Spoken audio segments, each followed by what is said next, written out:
Hey guys, as some of you know, I've been on the road with Triumph for the last couple months, I guess now. Last show is actually tomorrow, but this is an old video, a couple old videos I had recorded talking about stuff, and I'm just going to use it to, use as a voiceover background for the video that's coming up. Basically, while we're looking at this guitar, this is prototype number 3 from Gibson of the for the Phil X Signature SG, and it's still in prototype phase, so maybe you should message and email Gibson telling them you want this in production, because it is a killer SG, insanely awesome. I actually want to buy one like as soon as they're available. I even asked Phil if he could get another one made so I could buy one, but anyways, this is a clip where I'm stretching his strings. I do a lot of stretching on this. He bends like a madman in the best of ways. So a lot of string stretching. But yeah, anyways, the clip coming up is going to be slowed down to like 30% just so I have more time to explain the rig a bit better. The original video, or the original speed, is so quick. I go into no detail, so I'm actually slowing down the clip so I have time to explain stuff a bit better. And it'll just be more informative. So that's pretty much it. We'll move on to the intended reason for making this video. Thanks for watching, guys.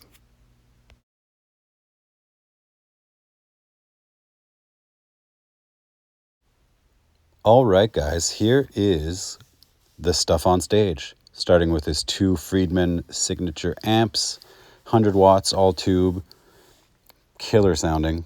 Some cool features like some voltage switchy stuff and some gain cut switches. Pretty versatile amp.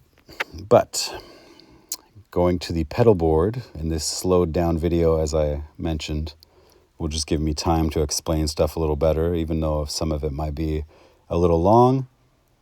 Here we go.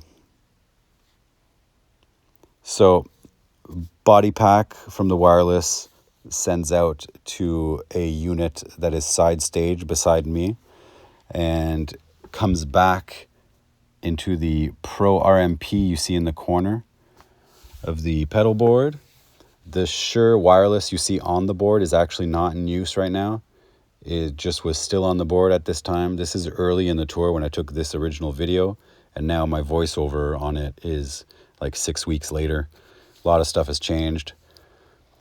Signal comes back from the wireless into the radial RMP, goes into the tuner, goes into the PXO, and just follows the chain kind of as you see it. I guess in the video, this is the point where I was telling you where the signal comes back from. So yeah, goes through the overdrives, up to the pitchfork. The boost on the left is the boost from the amp that is just foot switchable. Comes out of the pitchfork into the delay, into the SGI right there, which sends the signal through a 50-foot cable,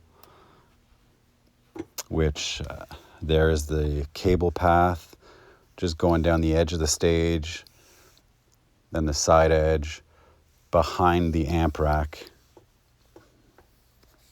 And we will show you behind the amp rack.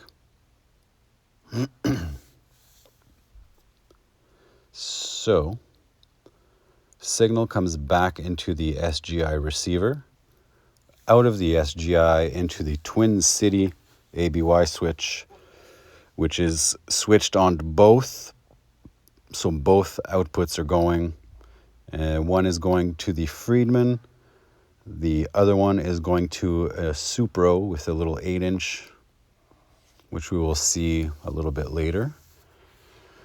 So that's pretty much it for pedal board to amps. There's a memory man in the effects loop. We would tweak settings on this daily, depending on the venue, like more or less blend. Brown box, usually set at like 117. maybe 118. And yeah, the brown box is only on the Friedman. And so yeah, stuff is pretty much there. So there's a speaker line going out to the cab, which is maybe 20 feet away. And the little Supro right beside it. We're talking more about Phil's amp, I guess, in this original video, but at least you get a good look at it. A very cool amp. Sounds amazing. So here we're following the signal path to this little Supro and speaker cable to the Friedman cab, which has Celestion, Creamback. Yeah, right? Wow. Somebody's going to have to double check for me and leave it in the comments, but I'm pretty sure they're Creambacks. And that's pretty much it, I guess. He has these fancy picks, which I guess I should have included a picture or video of, with a little X cut out in the middle. So it gives it some grip. I believe they're Tortex Flex. And I think they're 88s or 73s. Not quite recalling. We just have a bunch of them pre-made, so. Yeah, strings. He uses 10-46 for the D standard stuff and 9.5 to 44 for the 440 standard tuning. What else can I talk about? I guess we're going down to Guitar World at this point, where I do the stuff during the show. So, the guitars, he's got a gold top Les Paul, which is one of the standard tuning guitars. Awesome Les Paul. This is Goldie beside it, or behind it, which is prototype number 3 from Gibson. And both the prototypes that he took on this tour are incredible. I really hope they end up in production because I want to buy one ASAP. Yes, and a Trini Lopez behind it. Oh, I was pointing at something there in the original video, showing you the awesome goldness, which I don't think there's ever been a gold SG in production. So, Trini Lopez, also very solid guitar. Sounds great. With a white Explorer behind it, with the Eddie Van Halen style strap, which is pretty cool. Yeah, just all solid guitars on this tour. And then Vision is the prototype number 2 that is behind the Explorer. Also a D standard. All these last 4 between the 2 gold SGs, those are all D standard guitars for this tour.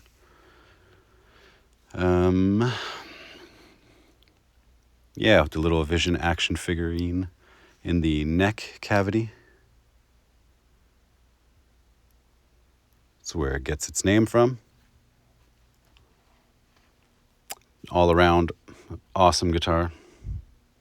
I love it. Both have had locking tuners installed. They came with the classic Gibson Tulip tuners. What else? There's a white Flying V on a stand beside the vault, like outside the vault, which I'm sure I will show you right now. So this Flying V is actually made of Carina. And I think the story, I guess I could have confirmed with Phil before making this video, but I think the story is he needed a V kind of quick for this tour, and they had Carina ones already made, so they painted them white and sent him one. Painted one of them white and sent it to him, and this is it. So kind of a special V in a way, like you don't see painted Vs that are actually Carina. Anyways, Todd's main bass right beside there, P bass, sounds incredible, especially when he plays it. Both these guys are beasts. There's this Prestige Anti-Star, very cool bass. my fancy work box, the Shure Axient wireless stuff in that rack. That's pretty much it. Okay, I decided to just reach into my pocket, take a picture of the picks, and here they are. Tortex Flex, and I believe they are 73s, but with a X cut in them, which makes it awesome. So here's a couple clips of the dudes playing, and a sweet solo by Phil.